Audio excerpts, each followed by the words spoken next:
Broadcasting live from the Business Radio X studios in Phoenix, Arizona, it's time for Phoenix Business Radio, spotlighting the city's best businesses and the people who lead them.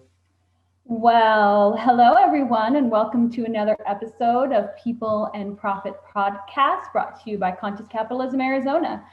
We're your hosts, Jeremy Neese and Sarah McCraren, and we're very excited to talk today to Peyton La Civita, the president and co-founder of COPAC, and also Denis Leclerc, CEO of Truce. And we want to find out more about how they are elevating humanity through business in their organizations. But before we dive into that conversation, we want to start with just a little bit about conscious capitalism. So we want everyone to know that free enterprise capitalism has served to lift more people out of poverty than any other socioeconomic system ever conceived, empowering social cooperation, human progress, and elevating humanity. Good business is the answer to many of the global issues humankind is facing, and that is why we'll dive into this in our show today. Sarah, conscious capitalism is in fact a global movement with over 50 chapters across the world that is on a mission to recapture the truth that good business is about doing good for all stakeholders, creating a higher purpose for your organization that can benefit everyone. Our Arizona chapter is focused on highlighting the amazing businesses and leaders that are in our state who are pursuing a higher purpose and consciously creating value for all of their stakeholders. If you want to find out more about conscious capitalism and the Arizona chapter, please visit ccarizona.org. So with that all out of the way, let's jump into these conversations. We are so happy to have some very good representatives of what conscious capitalism looks to bring to the marketplace. And we can't wait to dig into some of this conversation. Peyton, can we go with you first? Would you please share with us just your story of your journey through business and what leads you to be part of this podcast with us today? You have 30 seconds. Yeah. Ready, go. Awesome. All right, on the time clock. Kidding, of course. So I grew up in an entrepreneurial family. Grew up in the restaurant business. Actually, I'm a third generation Arizona native. So one of the rarities. So I've always kind of had entrepreneurship in my blood. In college, I started my first e-commerce store and built and sold that. Wasn't big or anything like that, but I learned a lot and was able to pay some bills with the sale. So that was a lot of fun, and immediately jumped into another thing that got involved with e-commerce, Amazon, that kind of stuff. So that company was Miabella Foods. So I was running that and kind of pioneering that business, both in a traditional sense through retailers, and then through the new digital channel of e-commerce and Amazon and any other of those sales channels that we could find. While I was doing that, I was also helping my family run their restaurant. So I do the marketing, digital marketing and stuff for our restaurants here in the Valley. So we've got 4 of those right now. And then as I grew that business and learned about Amazon and e-commerce and fulfillment and shipping and picking and packing and kitting and all that kind of stuff, I started doing consulting. And so some of my friends like Denis asked for some Amazon help, and that quickly turned into a consulting business where then I did that for a couple of years. And then my consulting clients started asking me for help with fulfillment because they knew I was shipping my own product and I was helping them sell more product on Amazon. And so they needed help shipping their product out. And so I thought, well, I'm already doing it for myself. Might as well help other people do it. So then I started doing that for people. And, it just kind of vertically integrated and continued to grow from there. And now we've just launched this year COPAC, which is a new contract manufacturing and co-packaging facility that is located in Chandler, Arizona. We've got a handful of business partners. One of which is his name is Lauren Scott, great partner, actually an introduction from Denis. So him and I connected, and him and I were gonna do this little kind of garage co-packing facility, do things on the weekends and at night for small brands and help them grow. And what went from needing 2,000 square feet to now we have just shy of 17,000 square feet. So we're ramping up and growing and building this thing up pretty quickly and having a good time doing it and helping companies like Truce. We also work with a nonprofit that employs special needs and disabled individuals here in the Valley. And so, which has been not only very near and dear to my heart from doing Special Olympics volunteering, but also critical to the growth of our business. They've just been a joy to be around and include in our growth. And that's kind of the story and what we're all about, and hope to continue to do more and more of that. That's outstanding, Peyton. Thank you for sharing all that. Yeah. Did I hear that correctly? You said you started Copac this year? Yeah. So we signed a lease in December of last year, did construction. We're looking at being open in February and March, and we were open, I think middle of April is when we got our certificate of occupancy, and about the same time that everything got shut down. So luckily we are considered an essential business, especially on the e-commerce side. We ship a lot of food products for people, that kind of thing. Everybody relied on buying things online. And so a lot of our brands, one of our brands does a bunch of stuff for new moms. And so like that was super critical to make sure that they got their supplies. And so we actually had, in May, it was a busier month than our typical quarter fours for shipping. And so it was, Wow. Yeah, it was quite the experience. Nothing we were really knew how to pivot or anticipate or anything like that. Our facility, we had always planned on getting a bunch of different certificates and everything like that, but we also became certified OTC with the FDA so that we could do over-the-counter drugs, which allows us to do not just the WHO formula for hand sanitizer, but we can do actual hand sanitizer that's completely vetted.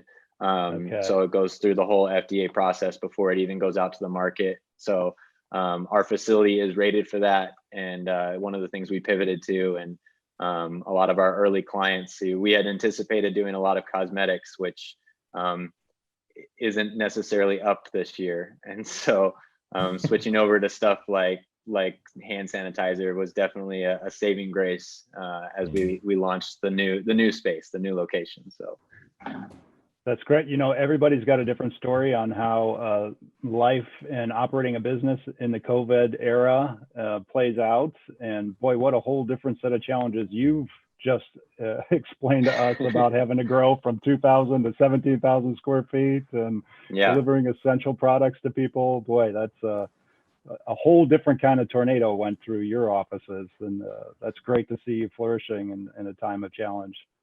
Yeah, thanks. Yeah, it's been a roller coaster, but it's been a fun one. Good for you. Denny, I'd love to hear your quick little bio for the world too, so we can fold you into the conversation, please.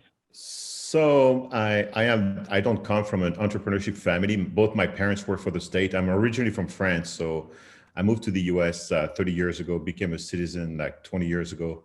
So I don't have any entrepreneurship in my blood. My wife does, and she's the one who started the business in 2008 at the downtown Phoenix market. And so we made non-toxic cleaning products, and because she has a PhD in ecology, so she wanted to make sure that basically the chemicals were not in the house. So that's how she started that. And we got picked up by Whole Foods within a month. And Holy so cow. we thought just like Whole Foods here in the state, like 9 stores, and we thought we had made it. I mean, it was just like, oh my God, we're in business. We're saying to Whole Foods, it was just like this amazing ride. And Whole Foods was fantastic to work with. So we had 9 stores, and she did that for like 4 or 5 years. And I was kind of on the side. I was kind of, my business card at one point just say sugar daddy, because I was the one funding everything. It was just like, okay, because I have another job. I'm a professor at Thunderbird, the business school, the School of Global Management. So basically I was doing that on the side. And then the business got picked up by APS. They had a program for women-owned businesses, and it was kind of a mini MBA. And she came back from that and talking about 2 other entrepreneurs and how the struggle and the joy and the ride and all that. So I was like, I'm kind of interested. So I got more involved in the business maybe 4 or 5 years ago now, 5 years. And so we moved into Max 6. And before we were doing all the products, we're very lucky because on the property in Tempe, we have like an in-laws house. It's known as an in-house. So we made all the products in the back house. And then suddenly we had to move into a warehouse, and we're like, well, to do what? I mean, basically we're like, and so and one of the first person we met at the Max 6 was actually Payton. And so we have grown from having a tiny space to a bigger space. to making products in the warehouse. Now we have 2,000 square feet, and right now it looks like a canyon because we have pallets everywhere. We can't move. We were introduced, so I introduced Payton to a couple of people I knew in my network to say, hey, you're looking for somebody to do a fulfillment. I know a great guy here at Maxis. So that's what I love about the Maxix part and the conscious capitalism, in terms of like, there's a community of people who are just driven by, I'm not here to compete with anybody. I know something that you might need. So I may as well open my network to you. And Payton, we knew the Gumpers network, people with disability, and they have been absolutely fantastic to work with. And it had, to me, what I love about the environment is it has been this symbiotic kind of relationship of small businesses helping other businesses. And to me, that's the part that really resonated with me. And so right now we have grown pretty much like over 300% since last year. It has been fantastic number. Yeah. So basically Payton's curve has happened to us. So I remember looking at the warehouse in March, and the warehouse was pretty much packed, and we have one of our best product, which is an all-purpose cleaner. We sell in grocery stores. We sell in 16 ounce, 32 ounce in gallons. And we had reserve, what I consider having, we had our inventory, we had our safety stocks. We're like, we're looking good. We're able to provide to our customer. And then suddenly something happened mid-March where suddenly on Amazon, we're starting to sell 20, 40, 50 gallons. And then suddenly the stores came, and basically we got wiped out in 3 weeks. I mean, totally wiped out of products. And then it's the struggle of like, not plan. When can we get the inventory back on track? And you're like, and people are like, oh yeah, what do you want? We want 16 ounce bottle. And people are like, how many do you want? So we're like, oh, 5,000. And it's like, I don't have 5,000, I have 2,000. So we're like, I'll take 2,000. And since March, it has been a giant learning curve in supply chain. It has been this unbelievable learning curve. Because we're not the only one, and you have new people coming on the market. So the bottles we could get, and also the volume now. So we just put an order. We are not at the point of getting and needing, 10,000 gallons, 50,000 16 ounce bottle. I mean, the volume has multiplied by 20. So which is, everybody tells me it's a good thing to have. So I hope so. I mean, everybody say, oh, it's such a good problem to have. It's just like, oh, I hope so. Because right now it feels like I'm surfing a big waves, and it's just like, I don't know, Yeah. I don't know. When can I come up for air? Yeah, exactly. And so we have worked with Payton pretty much. Payton helped us with the Amazon strategy, and now he's co-packing for us. So, and I like that part.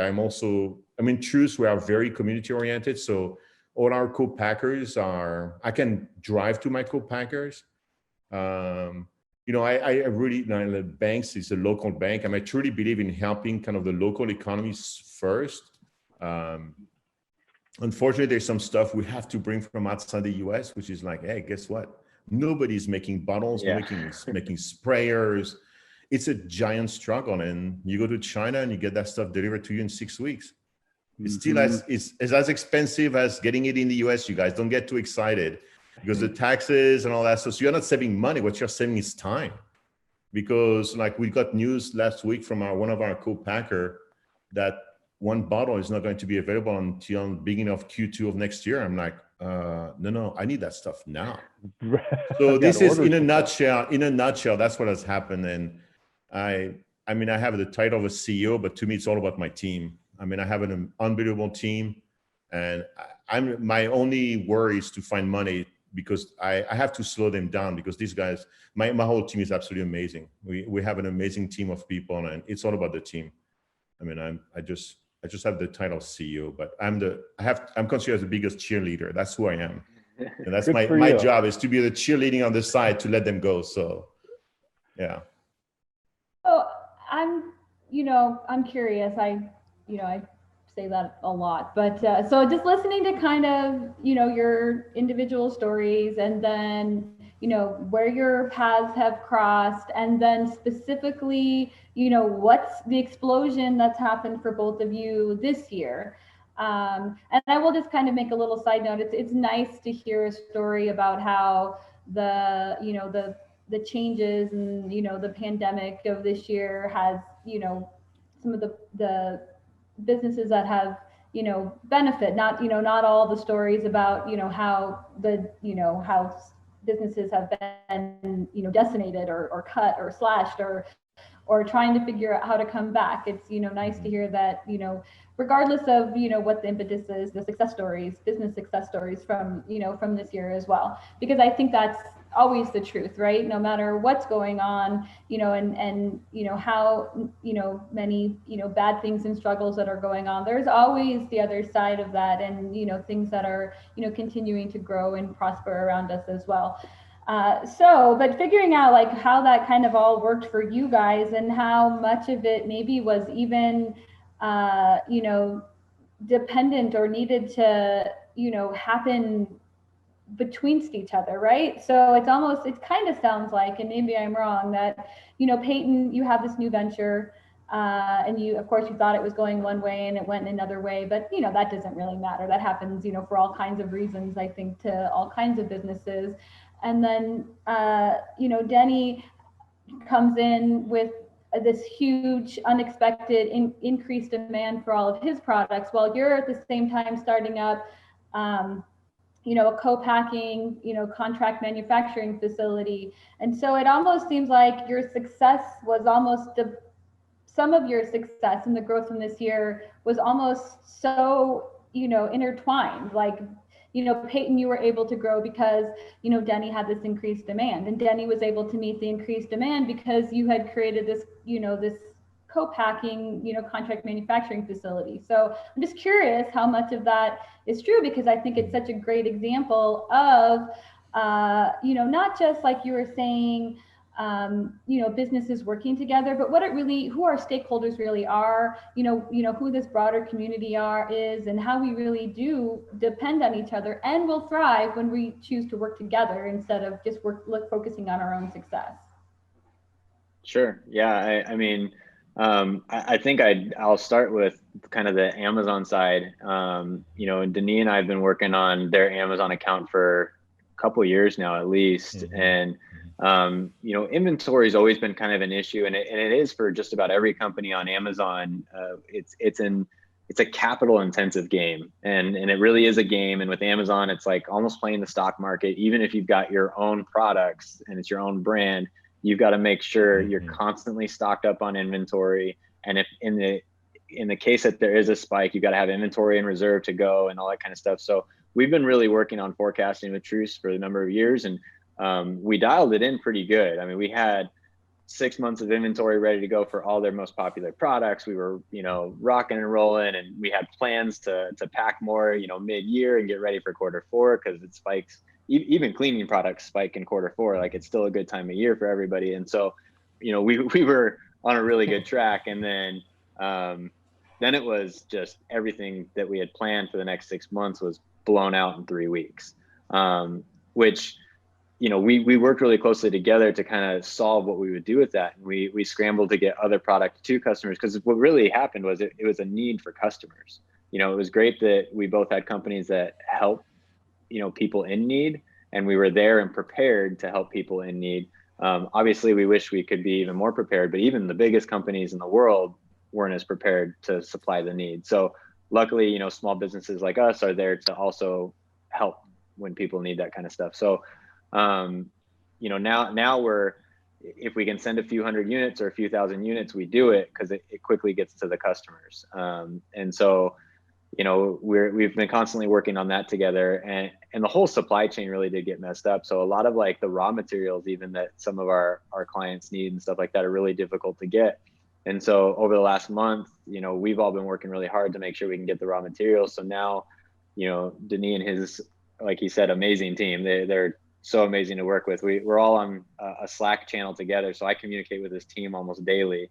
And, we're working on getting his products produced and back to them as quickly as possible. So then, the supply chain gets caught back up and everything like that. So, and in doing all of that, like, because we've been working so hard over the last few years in a case like this, obviously Truce benefited, and then, my company was able to benefit. And now what we're doing and working towards is just getting through this together, and to the point where now we're back to where we can breathe a little bit, but still continue to push and provide and take care of the people and our customers. So. Good for you. Yeah, if I can add to what Peyton is saying, I mean, to me, also that part of like that kind of, to me, what I call an ecosystem is really like, there's a lot of trust between all the partners. So like, I think one of the things that has been really amazing to work with Peyton and his team is like how transparent we are. It's like, I know he needs to make money. He knows I have to make money. And at some point, guess what? We have to be transparent and say, listen, let me show you what I need, how much I need to be able to pay. And I mean, you can check my PO if you want to. I am not trying to drive you so that you can barely make money, but we need to have, how can we work together so that you give me a break right now and I have an open PO for you? So, that's the part. And I think it takes a lot of trust. I mean, I have been burned by a couple of other co-packers, so I know what it means. And finding somebody whom I can trust is phenomenal, because I know also what Payton can do. And, it's just like, that's the part of like being totally transparent, but it takes a lot of months and years of talking to people. And I think that's the part of business to me that's the most interesting one, is to create partners rather than like, you're not only a supplier, you're a partner in my success, because if I'm successful, guess what? I'm going to bring you more business, and then we can grow together. But I think it's a change in mentality, because you have some people who are still in the, like, you see that in the supply. Like, for example, I know it has been a struggle for Payton, but our raw material, there was such at one point an insane amount of money that's been made by big suppliers because they knew they could make it. And it was just disgusting, because, what we used to buy for $600 went to $1,200 in value. And I'm like, but I used to buy from you. It's like, yeah, but that's what and I understand everybody's here to make money, but that's the part where it's like, okay, so, and now the price have come down. I mean, the price, people have realized, guess what? Us suppliers and co-packers have been smart now. We have more suppliers. So the people who had cheated us for a while, suddenly it's like, oh, guess what? I'm cutting you back because the prices have gone down again. I'm like, I know how you do business now. So, that's the part, right. But, it's part of business. I mean, everybody's here to make money. We don't have a social club. We are not doing that for creating a social club. So I understand that. Yeah, I appreciate you calling that out, Denny, because that actually jumped off the page for me when Peyton was mentioning that he's in the Slack channel with your team, really fully integrated. And absolutely, right. It's called conscious capitalism, not conscious philanthropy, because yes, you do need to bring in, we always say inside the conscious capitalism circles that the profits are the fuel that allow your mission to propagate. And so obviously you need to bring the money in the door.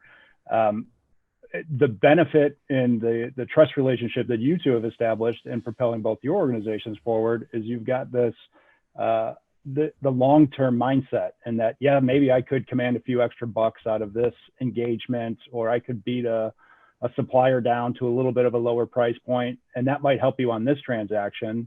But who are you going to turn to when you've got a bottle need and nobody else can get them until Q2 of next year for you? And here's this relationship you've created with other suppliers that understand, and they're in it with you to help you navigate your challenges, not just maximize their profit or yours at that moment. So that's a perfect example of the tools and techniques that conscious firms that are going for the long term go for. And so I really appreciate you calling attention to that, because that's a good one. The other thing that really jumped out for me is you're both going through this great period of growth, and it's equally challenging, in my opinion, to remain steadfast in your conscious practices when you're in hyper mode, when, hey, I need to find bottles. And I appreciate the comment on all other things equal, I'd love to source them domestically, but I can't. I got to get orders filled. And so I have to do what I have to do.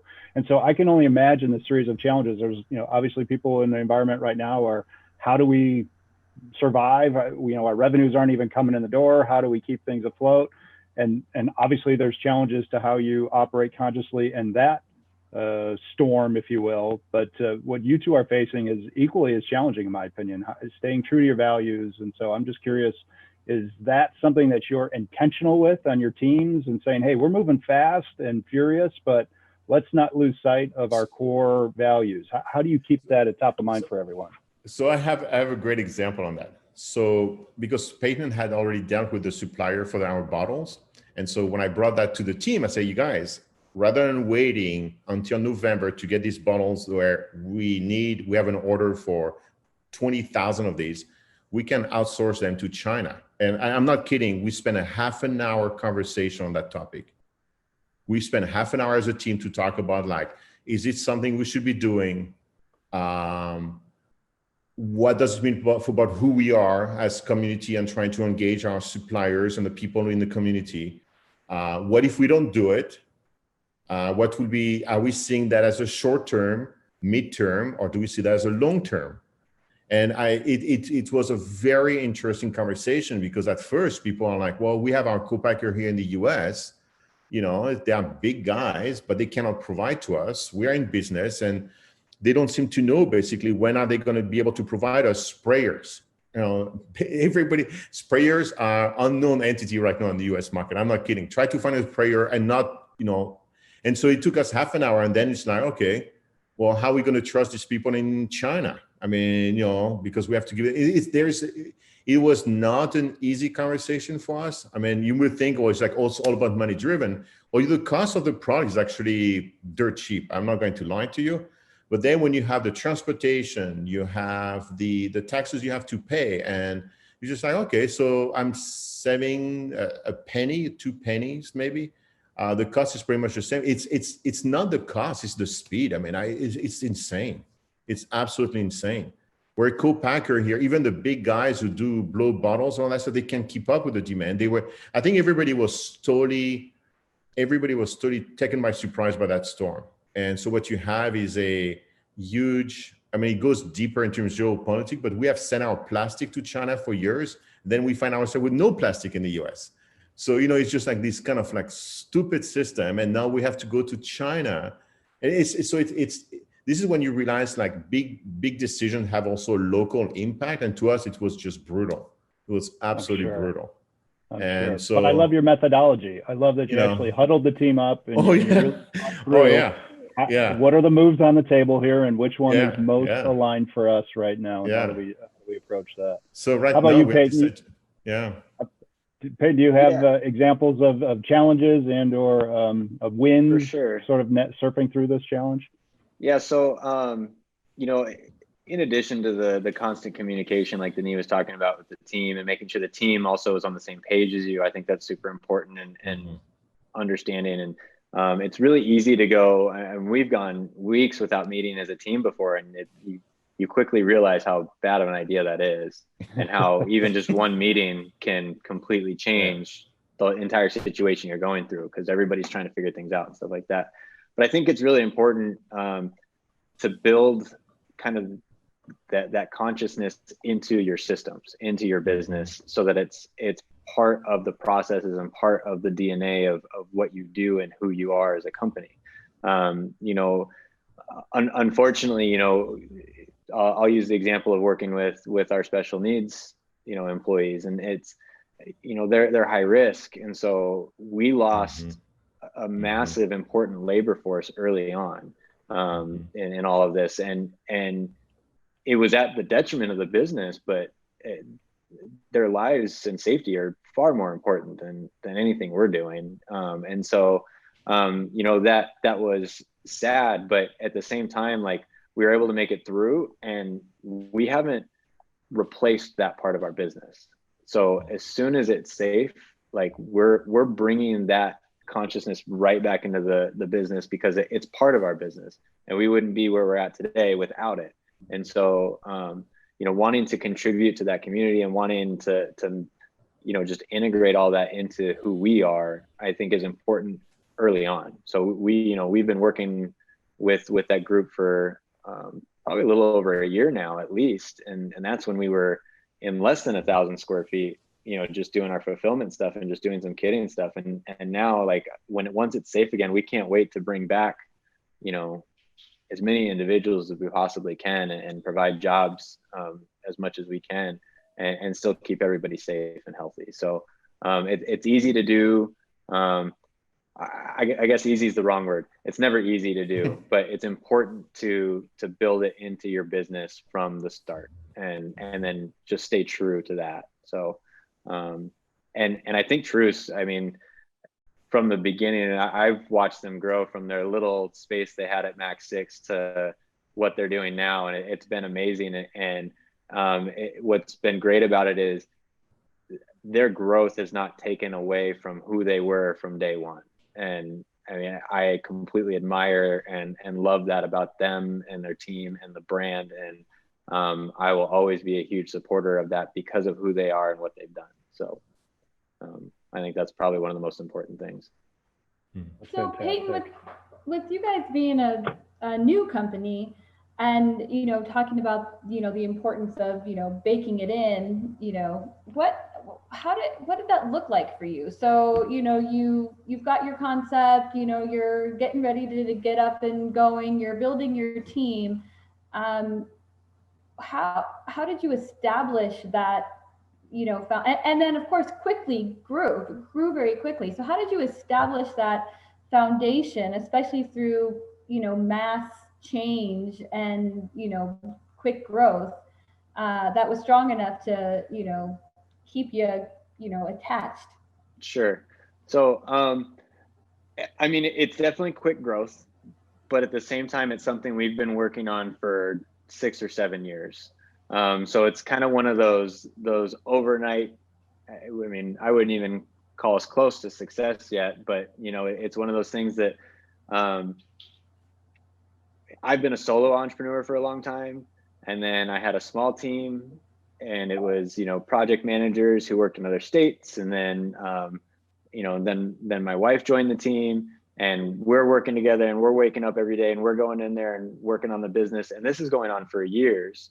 And then, all of a sudden we need help as we're growing, and well, what does help look like, and who do we want to contribute? And she actually did some work with women in prison and the reform. And so, she's got a close place in her heart for helping people who have trouble getting jobs to get jobs, because, it's part of your self-worth. And so we always knew that whatever businesses we were going to run and whatever companies we were going to work for were going to have kind of that ethos.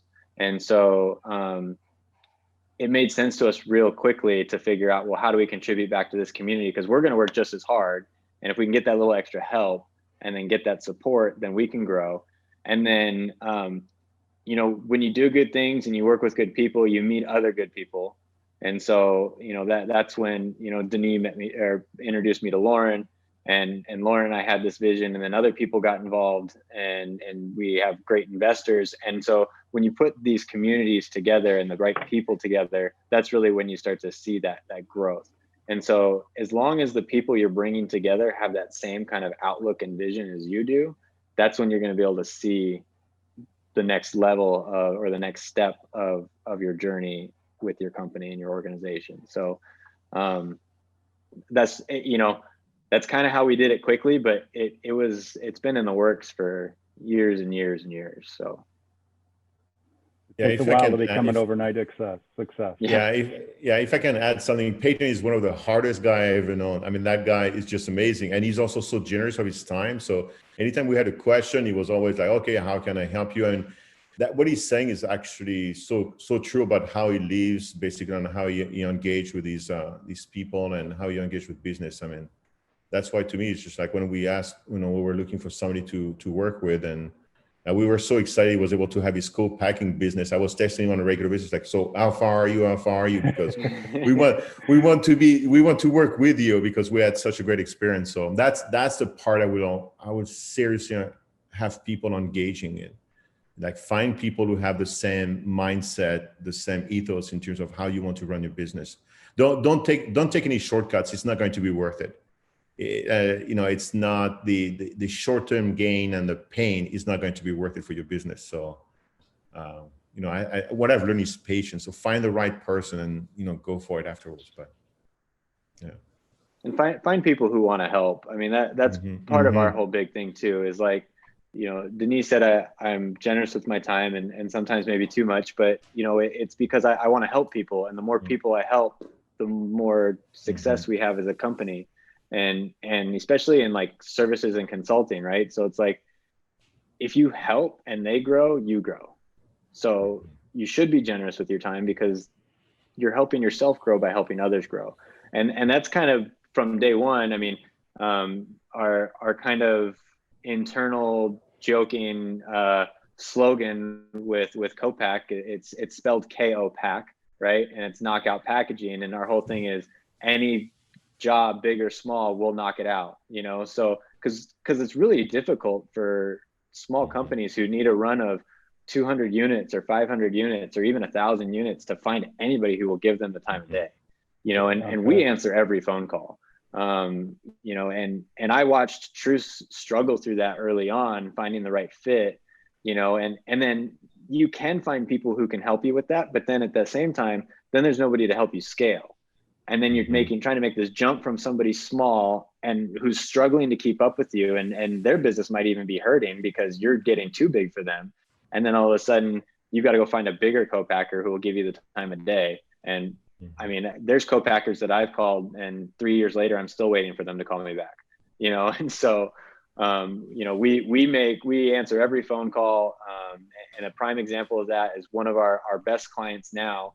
I happened to be in the warehouse super early. My phone, for some reason, was turned on and not during the you know, off business hours. And I answered, and it was a guy in Florida, and he had a small business who needed a small run. He was panicking. He needed to get product to Amazon, and his co-packer screwed him over, and he couldn't get anything done. And he needed 500 units yesterday. And I said, all right, send us your stuff. We'll figure it out. You know, don't know much about you, your product, your brand, anything like that. But long story short, he ended up being, he's doubled his orders each month for the last 3 months in size. So he went from 500 to 1,000 to 2,000. And the phone call we had the other day was he needs to keep a minimum stock of 5,000 at Amazon at all times now. So we're constantly, and it was just because we answered the phone and we gave this guy who was in a pinch and needed a super small amount of units, just needed some help. And because we helped him, I mean, he's going to be super loyal to us. We'll be super loyal to him. And I think finding that and being that type of person and having that in your heart and in your ethos is really where you end up succeeding. I like that a lot.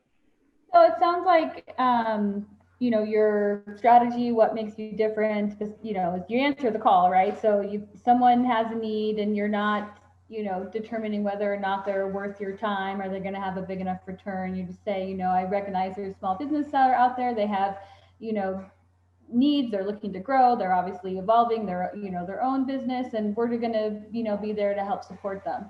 But my question is, and I don't know exactly where you are, you know, when you're looking to the forward, how do you stay true to that, right? Because you're going to grow and you want your customers to grow. And so your customers are going to, you know, grow, and they're going to be having, you know, bigger orders. And so how do you, you know, when you're looking to the future, how are you going to balance both of those things where you're naturally going to grow because your customers are going to grow? And, you know, as you have bigger customers, you're going to attract bigger customers, right? Yep. I mean, that's kind of the way it works. Yeah. So then how do you stay true to not because you don't, you know, you I'm sure you will always want to, but how do you ensure you're always able to answer the phone and be able to help that little guy and Sure. even justify, like, you're always looking at, you know, your returns and making decisions, you know, how are you going to, you know, justify? Yeah. I love that you caught that and asked that question, because that is the story of 99% of the co-packers out there. You know, they start small, they get big, and they stop helping out their smaller brands. So we built into our business plan to have a facility that is built specifically to do small run, small batch products based on the machines we bought, as well as big products. So we can run both jobs at the same time, you know, with certain number of people run this machine and it's for the small amount. Certain number of people run the large machine and it does, you know, from 500 units on the same machine in the same, or from one machine in the same room to 40,000 units in the same shift. And we've got the people and the ability to scale back and forth between both of those. And, you know, and it's about your team. So everybody we hire, they understand we're going to have some jobs where this is going to take us an hour, and we have some jobs that this is going to take us a week. And we work them into our schedule, and we bring extra people in for jobs that need to get done sooner and quicker if we have to, and all that kind of stuff. And so, you know, again, it's just built into our DNA, and that's what we're going to stay true to. And we've gotten calls from the really big guys already, and we make sure that we can fit them in their schedule, but all at the same time, we make sure we take care of everybody who's been with us before first, and that they're on the schedule, and that they've got the machines lined up for them first and everything. Because, you know, that big guy might come and give you that big paycheck, but the moment they're gone and you've lost all these other people who were supporting your business before, now you have no business and you're starting over again. And so we've always felt that it's important that always answer the call, you know, never say no within reason, you know, say yes, help them out, figure it out, be transparent, you know, hey, we'll do a small run for you. It's going to be more expensive, but you know, when you start to scale, we're going to drop our price. We're not going to keep charging you this much. You know, it's going to make sense. We'll make sure it makes sense, and we'll figure out how to get there together. And yeah, so we've really built it into what we do. So. And does transparency go also to the big orders where you say it's going to take me 2 weeks, and that's because we've got other commitments that our equipment and team is going to have to address? Oh yeah. That's why I can't do your 1 week Mayday order, because 2 weeks is where I can build you into my schedule. And that's definitely protecting that percentage of future growth. And again, staying true to your course. Yeah, absolutely. And we've got, the way we built out the facility, I wish I could show you guys, but we've got multiple rooms, and rooms that are going to transition from maybe they're staging and storage that'll eventually be production. And so we've got it to where, you know, we're starting in these small rooms, but our facility can scale. So we can, you know, handle 1,000 units, and then all of a sudden we can handle 100,000 units, but then go back if we need to. And so it's kind of, you know, I've visited a lot of co-packers, took a lot of tours, seen a lot of really, really good ones, seen a lot of really, really bad ones. And so when we mapped out the design and we sat down together and figured this out, we really, you know, and I take this from working at the restaurant. So we would blueprint the restaurants and then figure out what's the flow of your serving staff, and where the food comes in and where it goes out, and where the drinks are taken and the orders are taken and the customers and the whole experience, right? So we did the same thing here. You know, we mapped it out and decided, you know, how are we going to do our tours? How are we going to show people the machines? How are we going to not slow down production? All that kind of stuff. So we brought that all together, and you know, where are we going to do our smaller runs? How are we going to line up the machines so that we still have space for the small machines, but we can scale with the big machines, and have enough people in the room to run them both at the same time, and not stop production for anybody. So, yeah. Intentionality is the word. Yeah, and you know, I think the other you know, thing to just note is that, you know, we mentioned so not only, you know, do you think about, you know, my longevity and who is there for me, and I want to make sure I'm there for them, but we mentioned early on the importance that small companies are to the community and to the overall, you know, business ecosystem. And the pandemic and Truce is a perfect example, because here, you know, sanitizers and cleaning products, you know, became this really high demand. And so the biggest suppliers were running out, right? And so that, you know, it really highlighted the importance and the role that small companies, you know, play as well.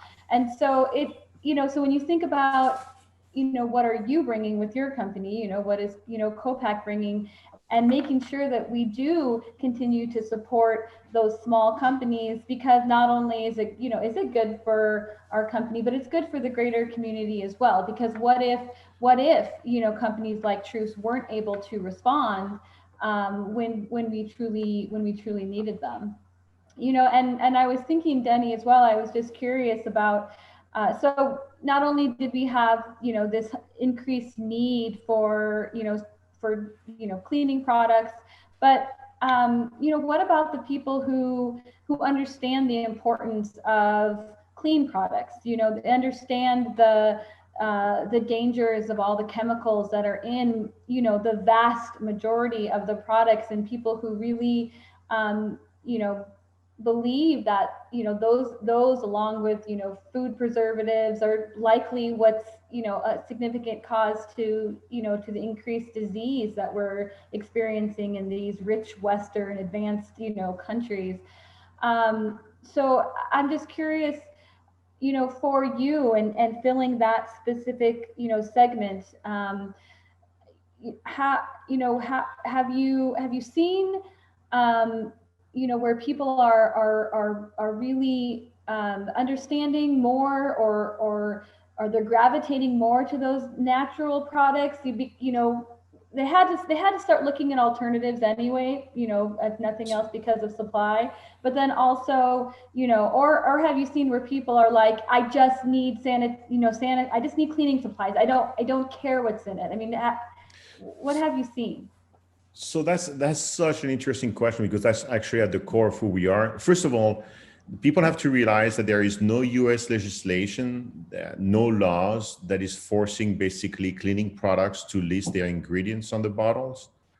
California is the only state that has kind of like, say, this Prop 65. So they say, you know what, these are the ingredients that are not allowed. So I think the lot of companies now are putting their ingredients, but also you have a lot of companies that basically say, if you want to know the ingredients, go to our website. We were transparent from day one. So because we started the Phoenix downtown market, and people have allergies, people were cancer survivors, people were allergic to sand. So we wanted to make sure that basically we were totally transparent. So you can take one of our bottled product and you can look, and these are the ingredients inside that bottle.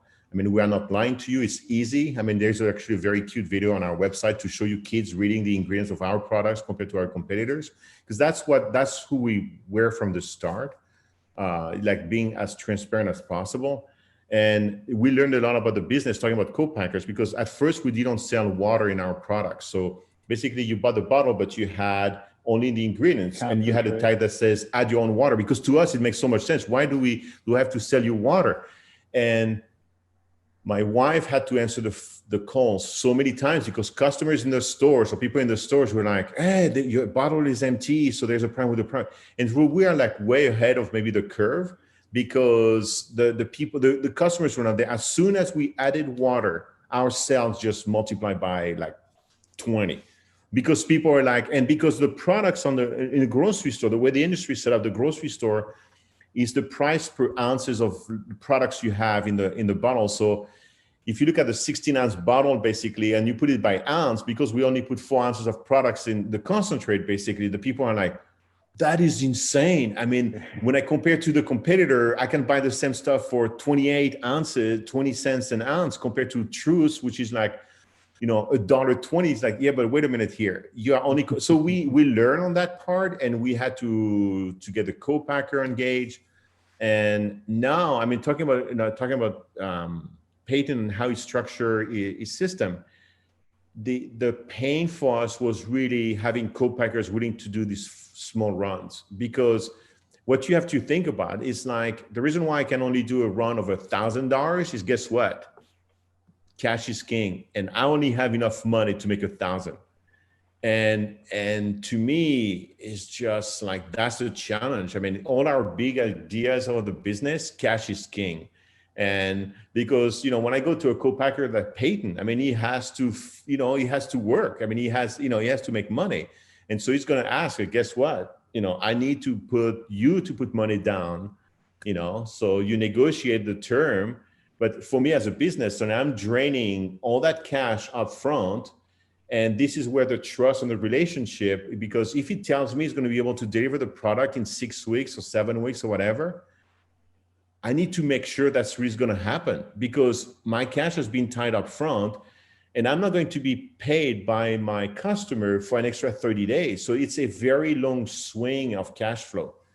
And that has been the biggest challenge. I mean, right now, just before I jump into that, your meeting here, I was with my team talking about, like, we have a list of products we need to have made. And again, you're talking about now units of 10,000 units, 15,000 units, which is not big, but we need to have that done every month or every 2 months. the only thing that is stopping us is cash flow. And it's really, and so if you will allow me to do kind of like a slight conversation with conscious capitalism, to me is there's still not an ecosystem of funders in the arena of conscious capitalism. The fact that you have people who can create an app and get money up front for an idea, and to me that blows my mind, because you have people like Payton and I who are making products, and it's a struggle. It's a struggle. None of the banks is going to talk to you. And finding investors, they look at you and you can say, oh, I'm a conscious capitalism business. They look at you and it's like, well, good for you.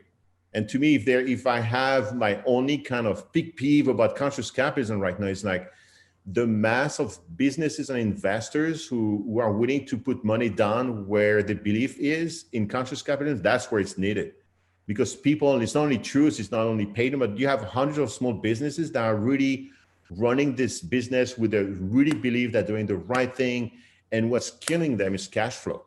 And there is nobody to give them. And like, how much money do you need? Okay, I'm gonna loan you that money. And that to me, and let me tell you, I've been looking for funding now for 6 months, and it's pretty much a day-to-day business. That's my entire job. That's why I'm the cheerleader. My goal is to raise money. That's my only job. Well, and I think the other part of the system that's broken is, like you said, you have to, put all that money in up front, and then just to get it to the point where you can sell it. And then it's going to be 30 days before you get paid, because you're going through a company who they got paid on day one, and yet you're having to wait 30 days because, the people with the power are maximizing their own internal cash flow at the expense of, their small suppliers. Oh, absolutely. And I understand the game. I mean, I'm not against the game. I understand the game. It's just like, we're just talking about this morning. It's just like, you guys, so we have an opportunity where we could be selling basically $150,000 worth of products. I don't have the money to make them. It's like, I won't have it now. I mean, might have it in Q1 of next year. And so this is the part of the struggle, because we are considered as being an essential business, because we do cleaning products, and we do these things that are very useful for everybody. We're helping people get rid of chemicals inside their homes. We should be further ahead, but what's stopping us? It has been a self-funded business from day one, basically. I've basically, that's why my nickname was Sugar Daddy. I've self-funded the business, from basic for all these years. And it's just like, that's fine with me, because I really believe in what we are doing. But now that you need to go to the next level, it's like, who is going to really, so I have a lot of people, it's like, oh yeah, I totally believe in your story. Let me know when you make $2 million in revenue. And I'm like, well, dude, I need the money now to get to $1.5 million here. It's just like, I'm willing to negotiate. And then I'm like, no.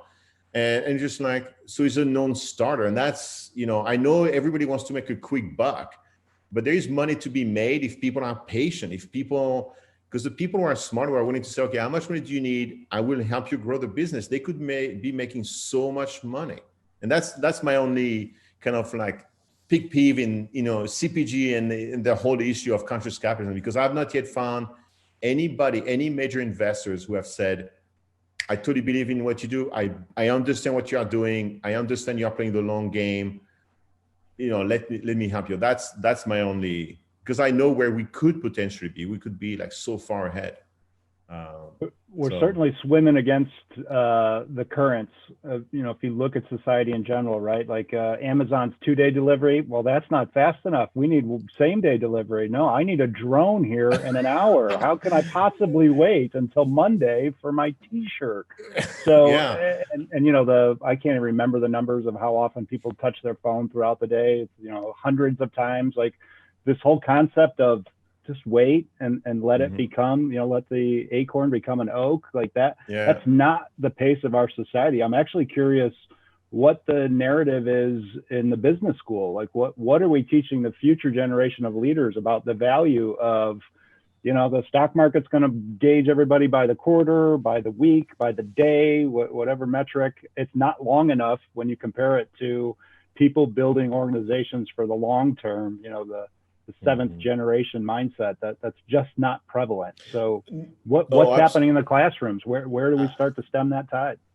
And absolutely, I mean, like the seventh generation mindset. So Thunderbird is very unique in that concept, because Thunderbird was created as that's why the ethos to me of Thunderbird kind of totally resonated with me when I started to teach over there like 16 years ago now, because it's really like, it's very close to conscious capitalism actually in a mindset. So there's two student chapters. There is one at WP Carey at ASU, and there is the other big global chapter is actually at Thunderbird. So we have a small conscious capitalism chapter at Thunderbird. Because I talked to the students about what it was, and people are like, oh my God, how can we create a chapter? So we have a small chapter. It hasn't been super active because of course we created it in January of this year, and then, everything fell through the crack. But to me, these are the future. I mean, these are the kids who are right now, the students who are right now in the sustainability school. I mean, they are the ones who are going to make a change, who are going to understand really like, okay, I can make money. It might not be, 15 folds in 30 days, but I'm going to make that money in a year. And I think the stock market has unfortunately totally warped people's mindset, in terms of like how quickly we can life is a marathon, and, being patient. I mean, if you listen to great investors, I mean, this is not the quick bucks that is rewarding. It's the growing the business and bringing that from a small business to, multi-million-dollar, company. So yeah, and the people you impact along the way, all the customers you serve, and the employees and the suppliers that join you on that ride over that time. That's the dollars that really matter, that get transferred around. Yeah. Yeah, so, and we unfortunately are getting very close to the end of our time, and it came really, really fast. But but Peyton, on the any thoughts on what we were just talking about? I mean, we don't have time, and and I'm sure people would get tired of hearing it, but don't get me started when you talk about the stock market and quarterly reporting, and but just any comments you wanted to make, or on that topic, just to add to what Denis was saying is, us being a outsourced manufacturing, kitting, fulfillment business, I mean, helping the small guys kind of figure out their cash flow is what's going to get their company to be bigger. And so that's part of why we want to help the small companies. And not only have I seen it with Truce and them go through it, but like me having my own brand and starting and selling on Amazon and into grocery stores, like I experienced it too. And I get, some of my products have been pushed because a bigger brand came in and they're like, well, we need product. And the co-packer's like, well, they're more important, so we're going to pack theirs, and completely missed out on something that was super important to us. And so, I just feel like what we're trying to do, and what Truce has gone through and continues to go through, is, obviously we can't be investors. We don't have the capital to do that. But as a service provider who cares about our clients, we can do our best to help them get to the point to where somebody who is willing to invest or can see the potential can come in and help them even more. And so that's kind of where we see ourselves. And then, hopefully someday Denis and I can have companies that, sell for exorbitant amount of money, and we can remember where we came from and come back to small brands just like Truce and I are now, and we can come in and do some investing and help them out, because we understand the struggles, and that's the ultimate goal, is to do things now so that we can do greater things later, and help those people out in the same positions that we were in once. Well, I signed for it, man. Yeah. Hey, Payton, let me know where you want me to sign, man. If you're telling me the future's already all lined up, there's an opportunity there. I put a drip of blood on a piece of paper if you want to. I mean, I'm all for it. Well, I think that you guys, your relationships and your companies, and just even the different ways that you've done business together over the years, are just a really great example of how, we may be small, but we can be mighty at the same time. And the more of us that are banding together and doing these sorts of things, the bigger an impact we'll have in how we change the overall ecosystem of business. And I always say, because conscious capitalism and companies like us, we really are looking at it for the long term instead of the quick buck. If nothing else, we've got to outlast them, right? If nothing else, yeah. So it may hurt a little bit more, or you may ask yourself why now, but in the long run, it's just got to pay off. So I think with that, we definitely are at time. And so I just want to, thank both Peyton and Denny for spending the time with us, and for all the things that you're doing, to build these strong networks of companies that are working together and for greater purpose. And then the last thing is to always remind you that to learn more about conscious capitalism, the best place to go is our website, ccarizona.org. Check out our events page, look at what it means to be a member and how being a member can really help, again, grow these types of communities and change the ecosystem of business, and help us outlast these guys that are playing the game for the short-term win. So thank you. Thank you. Yeah. Thank you. Yeah. Thank you. Thank you so very much. much. Absolute pleasure. Bye-bye. Thank you. Bye-bye.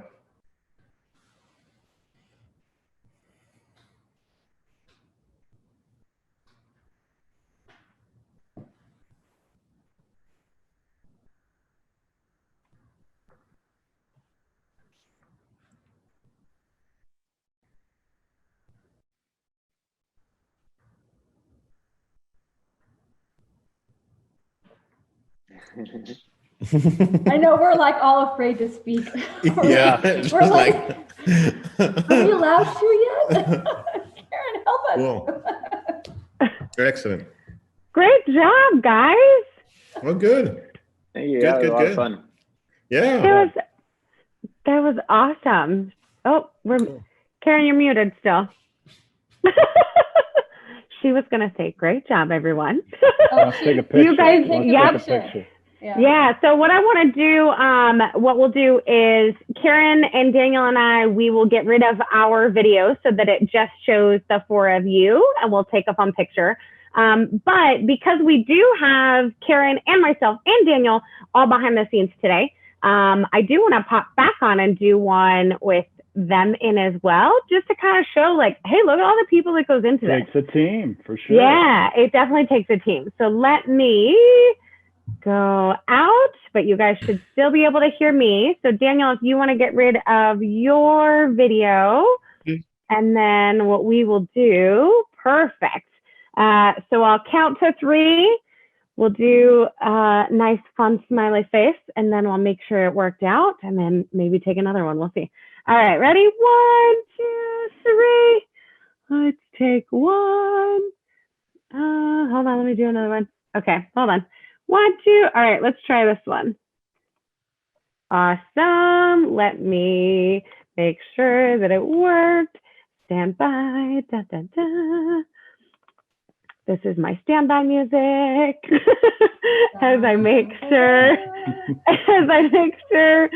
the video, the picture saves. Oh, that's perfect. Okay, cool. Yay. Okay, so now I am gonna bring my video on, and then Daniel, if you want to pop your video on, Daniel, you have to bring yours down though so we can see your face. Right now, this is all we see. You're like a Jedi. Eyeballs. Yeah. Okay, awesome. All right, okay, we're gonna do one more. All right, on 3, 1, 2.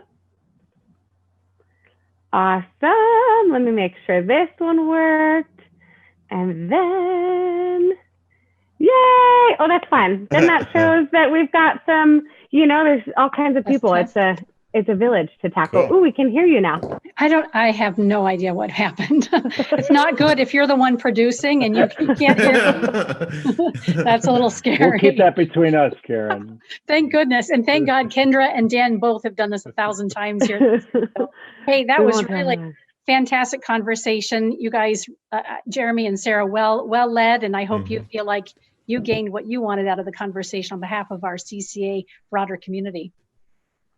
No question. My only gripe is that hour was like 10 minutes. There was some microwave factor going on there. There's so much more conversation to be had. So we'll just have to do it off air. No problem. Denise, Both great guys doing great things. And we are here to support you in your journey. I wish I had a big check to write for you, Denny. I don't. But I am not kidding. I think to me, it's like, I talked to so many, it's a huge issue. It's a huge issue.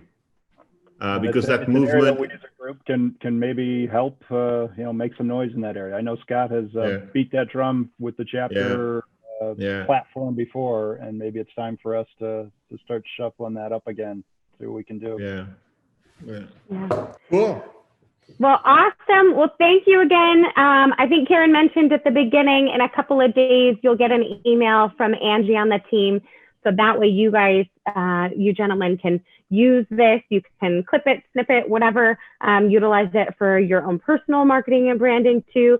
And then you guys know that we're here. So myself and Jeremy and Sarah are on the leadership team. So if there's anything else we can do to help you or help your business or, help your reach within conscious capitalism, absolutely let us know. You guys have my contact, and what I'll do is I'll actually send a follow-up email and I'll add Jeremy and Sarah on it as well, so that you have them to reach out to as well.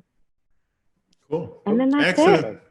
Awesome. This is a great start to the week. Time. Thank you. Yeah. For the day. Appreciate everything. Okay. Thank you. Bye. Bye-bye. Thank you for listening to People and Profit, where we showcase the businesses that are elevating humanity through their work, right here in Arizona. Learn more about us at ccarizona.org.